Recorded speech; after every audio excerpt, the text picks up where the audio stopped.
Hello everyone, today we're going to be talking about the Season 9 Abyssal Expedition comps. Now there are so many different variations, so many different types of teams that you can build.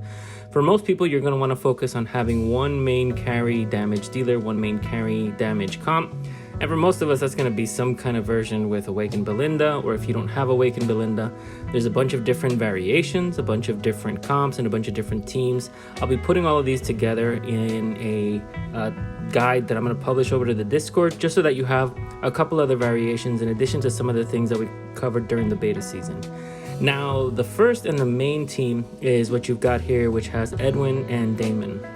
Now, the main thing between this comp is you really need to have level 18 Talus main to pull this off, otherwise you get much less damage, and your flexible positioning between where you put Edwin or Damon in the middle or in the back row.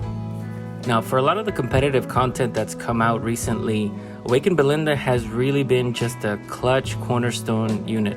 Of course, it didn't help us at all that Awakened Athalia was released to the server literally just a couple of days into the ranked Abyssal Expedition season on the global server. It's just going to turn out to be extremely disruptive, but for the most part, you should still be able to get some comps that will get your quest done and let your guild kill the bosses using Awakened Belinda or a couple other different variations of supports and damage dealers. Now, the best damage that I've personally been able to get out of this team, which is what you see here, is just about 10 billion. Sometimes they can get it to 10.5, almost just shy of 11. The peak damage that I've seen on this is on the Chiasma account for 13.3 billion. I'm sure the other accounts can get more, but that's the best that I've been able to do with Awakened Belinda. Now, the second team that I've got on here is really around the twins, Grazul, and then buffing a main damage carry.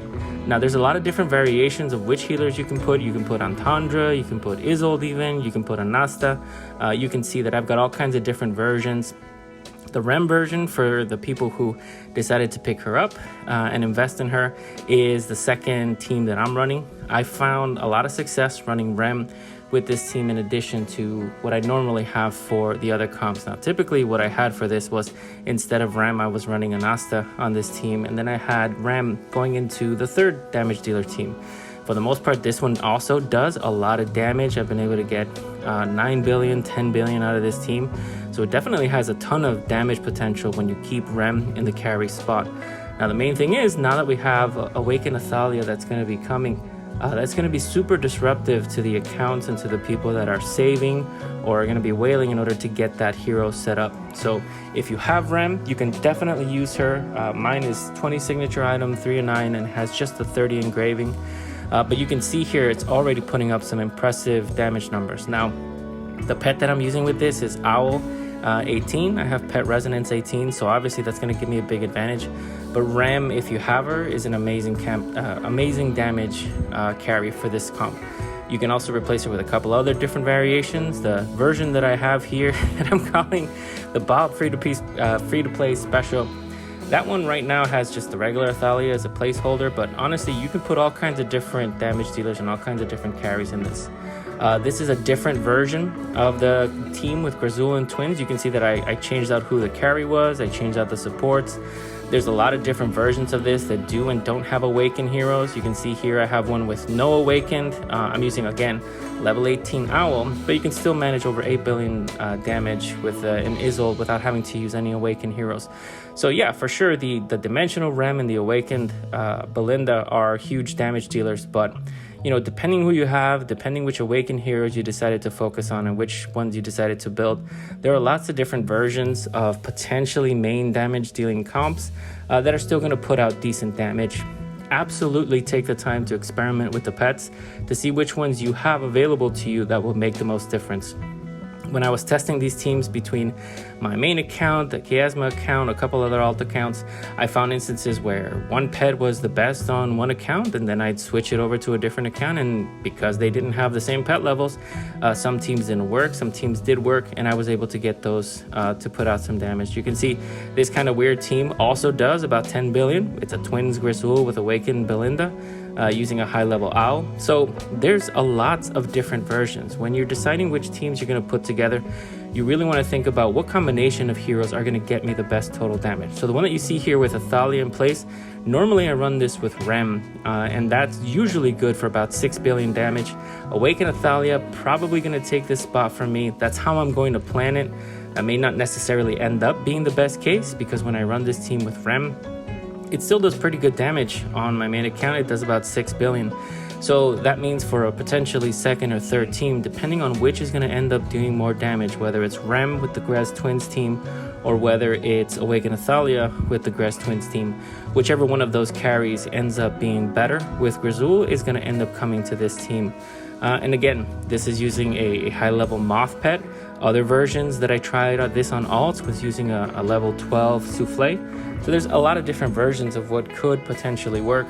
And more than anything, you've just got to go into the test and see which ones work out for you. This one ended up doing great. I got 6.2 billion. On the Chiasma account, this one does 7.5 billion. So it's a good third string team if I can manage high numbers with the first two. This is not so much a team as just a fortunate combination of heroes that I just kept adding to. When it comes to building third, fourth, and fifth teams, generally what I'm trying to do is preserve a good damage per stamina or damage per hero slot, whatever. I want to try to get roughly as close as I can to getting 800 million out of every hero slot that I put a hero in.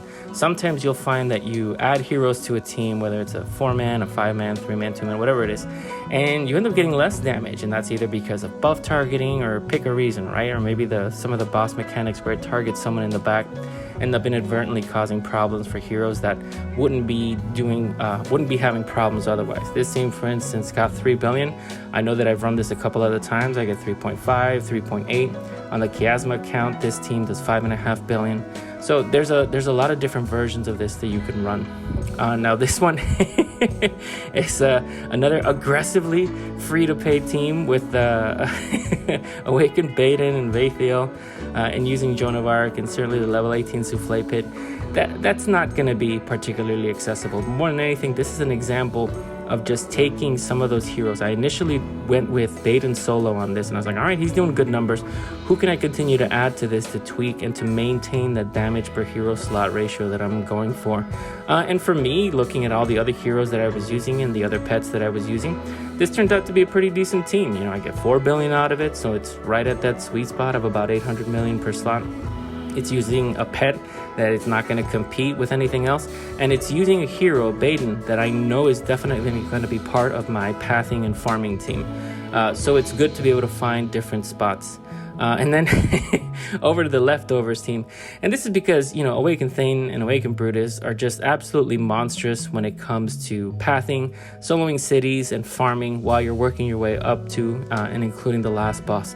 So ideally, if we can get something for them in here that will keep them at about that 800 mark, that would be great. Awakened Thane doesn't really have some particularly impressive teams that he can go into. There's a couple variations of some of the other teams that you've seen where you can replace the carry with Awakened Thane, and it might do 4, it might do 5. There's many instances that you can just replace the carry and find something relatively similar for what you see. The Awakened ability that I use for this is the Brutus one. You see I got 1.8 billion. It's not bad, it's not great. I put a pet on it. Certainly if I remove the pet, I'm going to have a lot more problems and a lot more trouble. Generally, this one started as me just trying to find a way to make Awakened Brutus work. I added Crassio, and I was like, oh wow, that's great, getting 400 million more out of Crassio. But when I look at Brutus by himself, it's only adding 300 million to add Crassio. So while having those two heroes seemed like it was good, in practice, when you compare them to something like Silas and Drez, you get 1.3 billion out of much smaller heroes with no pet. So just the solo teams and the duo teams that you put together, a lot of the times end up just being leftovers from things you use for passing. Sometimes a hero you see like Drez ends up being not that great by themselves, but with the right support, you completely end up enabling them. Another example of that is the Alna Iorin team that I've got here. Now Iorin has a couple different heroes that you can sub that into. If you've got a really, really highly built Crassio, that works too. If you happen to be one of those heroes that built the Hypogean Olgath and Alna on the Chiasma account can generally do about 1 billion. I don't have that hero on my main, But if I did, that would be one that I would be considering here for a duo, just to make use of Alna, who is an excellent farming hero.